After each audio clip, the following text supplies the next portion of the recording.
যারা তোমার সমালোচনা করবে, মানে বলতে চাইছি যারা সোশ্যাল মিডিয়াতে তোমাকে খারাপ খারাপ কমেন্টস করবে, তারাই কিন্তু তোমার সব থেকে ভালো ফলোয়ার। নমস্কার, আমি রুষা, গোকুলপুর কাটাগঞ্জ কাঁচরাপাড়া থেকে আমি একটা ছোট্ট হোম বেকারি চালাই।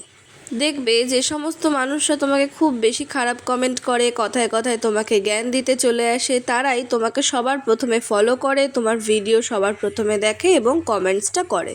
এবার আমার বক্তব্য হচ্ছে, আমার ভিডিও যদি তোমার সত্যি ভালো নাই লেগে থাকে আমাকে স্কিপ করো। এবার যারা বলছো যে তোমার খুব অহংকার, তোমার কথাতে অহংকার বোঝা যায়, অহংকার থাকবে নাই বা কেন? অহংকার থাকাটা কি ভুল?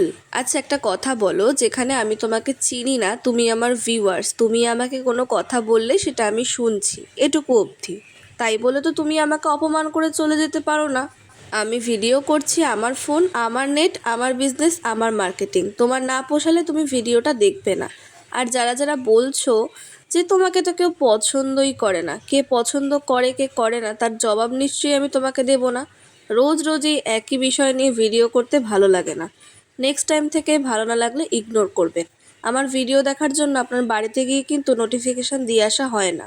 এবার আসি আসল কথায়। এই কেকটা অর্ডার করেছিল কাঁচরাপাড়া জোড়া মন্দির থেকে দীপিকা, এবং ওর রিকোয়ারমেন্ট ছিল যে কেকটা দেখতে যেন একটু বড় বড় লাগে। আশা করি সেই রিকোয়ারমেন্ট আমি পূর্ণ করতে পেরেছি। তোমরা যারা অর্ডার করতে চাইছো অবশ্যই ইনবক্স করো।